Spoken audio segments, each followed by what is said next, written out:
So in this video we are going to deal with the chapter ecosystem. So before getting into the main chapter of the lesson, what actually an ecosystem is. So ecosystem is nothing but a very common interaction or the survival which exhibits the survival of an organism or the process of cycle to survive is known as ecosystem. So ecosystem is considered as the functional unit of nature, that is, it shows all the functions of an particular area. So if you take a pond, the growth of the phytoplankton, zooplankton, the growth of the big fish, large fish, small fish, and the decomposition which is going to take place there. So all these are explained when we discuss about the ecosystem of a pond.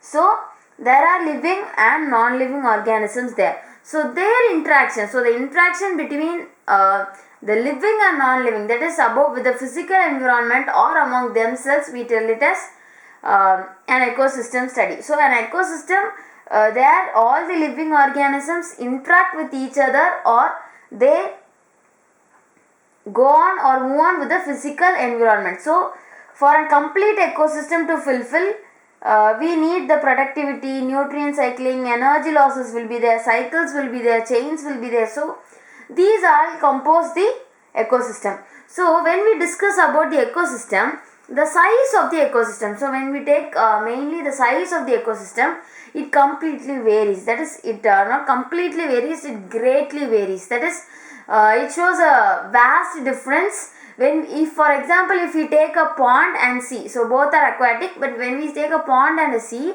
the ecosystem or the changes which the climatic or biological changes or chemical changes which these different places of pond and sea undergo, it is different. So the ecosystem of pond and the sea varies greatly, because in pond certain species are not existing, so certain changes will not be there as in sea. So the size of the ecosystem varies from a small pond to a large forest or a large sea. So from a paddy field to a large forest, it varies. From the plains to the mountains, it varies. So the size of the ecosystem varies in a lot time. So we know that from this we can understand that this complete biosphere, the entire biosphere is called as a global ecosystem. That is the combination of all the local ecosystems on earth. So the total ecosystem on earth, we mention it as global ecosystem. That is, the entire biosphere is mentioned as the global ecosystem by the ecologists. So many ecologists have given out the global ecosystem.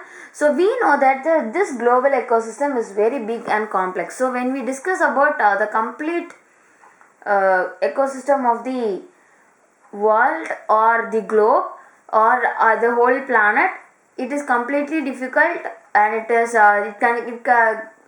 it has a various steps or various undergoing things it has. So when we take this ecosystem, we call it as global ecosystem. So it is very difficult to study it at one time. So it has been divided into two basic categories.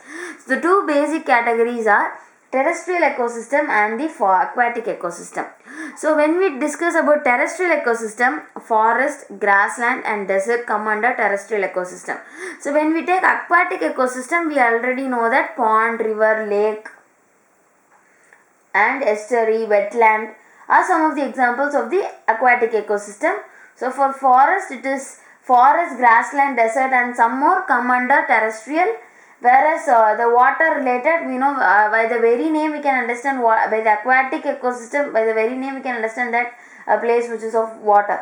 River, that is the ecosystem which depends on water for its further development, we tell it as aquatic ecosystem. So the two categories of ecosystem are terrestrial ecosystem and aquatic ecosystem.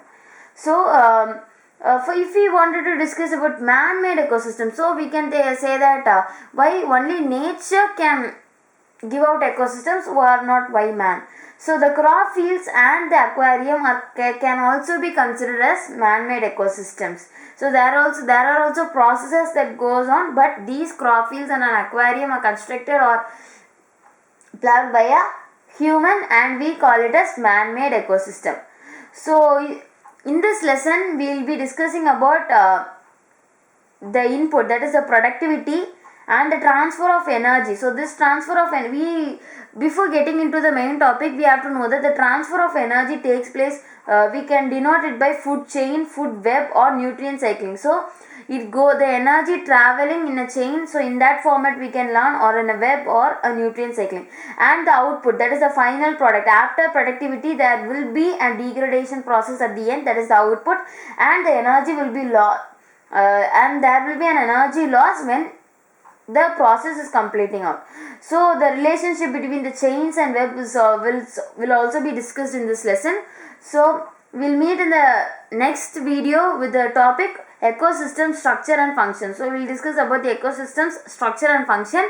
So stay tuned to my videos. If you have not subscribed, subscribe to my channel. Thank you.